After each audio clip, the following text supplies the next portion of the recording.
السلام علیکم ورحمة الله وبرکاته. ګرانو محترم ورونو، یو ورکوټې شانتې موضوع چې زه پې خبرې کول غواړم، موضوع ډېر مهم دی. هغه د سورت فاتحه الحمدلله ویل کله چې یو کس امام پسې ودرېږي. ډېر خلک زموږ داسې دي او موږ به هم پخوا داسې کول چې کله به امام پسې موږ ودرېدو نو ثنا نه بغیر یعنې سبحانک اللهم وبحمدک دې نه بغیر به موږ بل هېڅ هم نه ویلې. خو دا خبره د احادیثو په خلاف ده، ځکه رسول الله صلی الله علیه وسلم نه په ډېرو حدیثونو کې نقل دي. رسول الله صلی الله علیه وسلم فرمایي چې لا صلاة لمن یقرأ بفاتحة الکتاب، د هغه کس مونځ نه دی صحیح چا چې سوره فاتحه ونه ویلې. سوره فاتحه یو کس ونه ویلې د دې مونځ صحیح نه دی. موږ د خپلو ملایانو راښودلي چې نه بس امام پسې چې ودرېږي هر څه چې امام وایي هغه د ستا شو. دا خبره لکه ما مخکې ویلې حدیثي صحیحه په خلاف ده. رسول الله صلی الله علیه وسلم نه په صحیح حدیثو کې نقل دی چې هغه د سورت فاتحه ویل یعنې باندې امر کړی دی. لکه صحیح حدیث دې باره کې په صحیح مسلم کې شته. ابو هریره فرمایي چې چا مونځ وکړو او هغه سوره فاتحه ونه ویلې نو مونځ یې صحیح نه دی، مونځ یې صحیح نه دی. فهي خداج خداج خداج غیر تمام. دا وایي صحیح مونځ نه دی چا چې فاتحه ونه ویلې. نو پوښتنه ترې وشوه چې موږ خو امام پسې ولاړو، هغه ورته چې اقرأ بها فی نفسک، وایي ځان سره سوره فاتحه وایه. ابو هریره دا د رسول الله صلی الله علیه وسلم صحابي دی، هغه ورته وایي چې ځان سره سوره فاتحه وایه.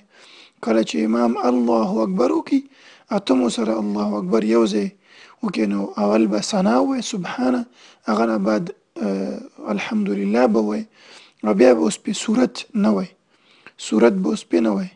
که چېرته جهري مونځي لکه مثال ماخوستن ماښام او د سهار په مونځونو کې به ته اوس پې بل سورت نه وایي، صرف فاتحه. او که ماسپښین او مازدیګر هغه وخت کې اوس پې سورت هم ویلی شي. د سورت فاتحه ویلو باره کې تقریبا 80 حدیثه راغلي، 80 حدیثه. بعضې خلک وایي چې رسول الله صلی الله علیه وسلم منع کړی ده او فاتحې نه. زه یعنې چلنج سره دا خبره کوم چې په سوره فاتحه نه ویلو باره کې یو حدیث هم نشته، صرف یو نه دی، یو هم نشته. عباده ابن ثابت نه په ابو داود کې صحیح حدیث نقل دی، دا صحابي دی د رسول الله صلی الله علیه وسلم.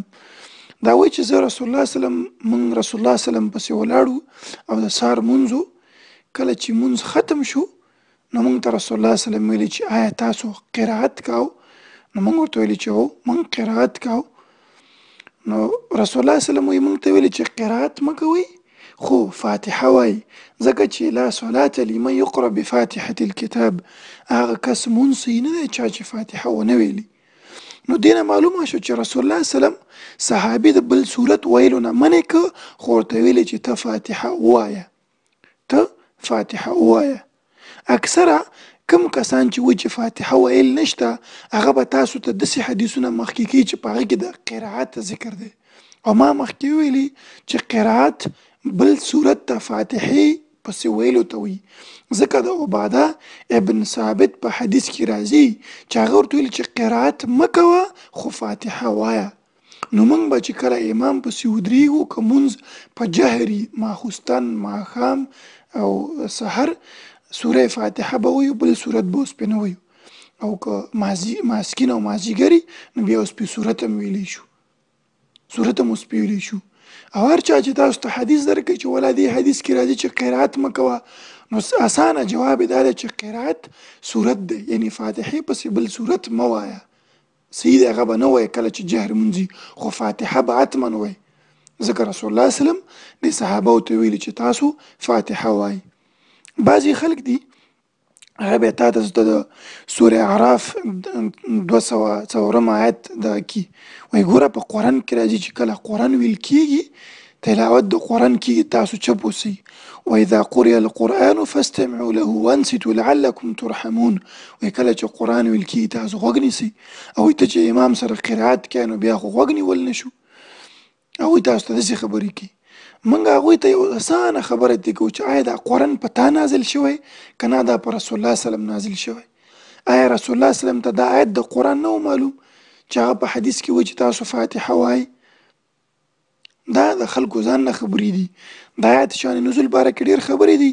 دا د مشرکینو باره کې نازل شوی چې هغوی به قرآن ویل کېده نو هغوی به شور کاوه چې قرآن خلکو ونه اوري، نو الله په هغوی باندې رد وکړه. بلکې دوی سپې تاسو 205 آیت ووایي، هلته الله فرمایي واذکر ربک فی نفسک تضرعا وخیفة ودون الجهر من القول. وایي خپل رب یاد کړه خو په زړه کې. موږ هم همدا وایو چې سورې فاتحه ووایه په زړه کې. الله په دې باندې رد نه دی کړی چې بس تاسو هېڅ ذکر کوئ نه، فاتحه ووایه په زړه کې. بل دا کوم کسان چې د دې آیت نه استدلال اخلي چې ولا دا قرآن به نه وایي ځکه چې هلته قرات ته غوږ ونیسئ، همدا خلک دي چې بیا کله ختمو ته ځي یو طرف نه یو قاري سوره فاتحه شروع کړي او بل سوره بقره شروع کړي او بل سوره آل عمران شروع کړي، نو ورته هلته بیا څنګه د قرات ته غوږ نیسي؟ ختمو کې خو همدغه قاریان چې د فاتحې نه ویلو باره کې د آیت نه استدلال اخلي، نو خبره د دوی بې دلیله ده. د قرآن آیت پر رسول الله سلم نازل شوی، صحابه قرآن باندې ښه پوهېده، د یو نه نقل نه دی چې د آیت باره کې دا سوره فاتحه مه وایئ. رسول الله سلم نه هیڅ نقل نه چې تاسو فاتحه مه وایئ. نو دا د خلکو ځان نه شبهات دي. او هر کس چې غواړي خپل مونځ یې صحیح شي، مونځ یې الله قبول کړي، د دغه خبرو نه بعد چې ما ویلې تاسو خپله تحقیق هم وکړئ او ما ورته ویلې چې دې خلکو سره دلیل په دې لحاظ نشته چې هر دلیل یې د قرائت باره کې دی، فاتحه نه ویلو باره کې هیڅ هم نشته. نو انشاءالله کوم ورور ته کوم اشکالي کومه مسله ورته پیدا شي چې نور وضاحت غواړي نو زه بیا وکړم، دا لږ شان د وضاحت مې وکړو. نو انشاءالله امید چې دین نه بعد کله هم چې تاسو امام پسې ودرېږئ نو سوره فاتحه اوس پې حتما ووایئ، که نه د قیامت په ورځ الله به ستاسو دا منځونه قبول نه کړي، ځکه په دې کې تقریبا 80 حدیثونه دي.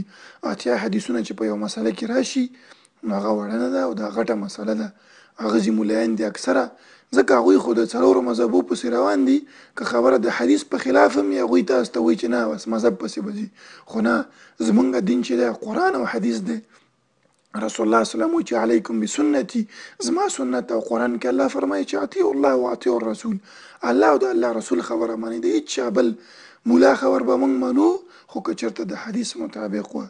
نو امید کوم چې دا وضاحت کافي او که کوم ورور پوه شوی نه نو بیا تاسو لاندې کامنټ وکړئ چې زه درته نور وضاحت هم وکړم. السلام علیکم ورحمة الله.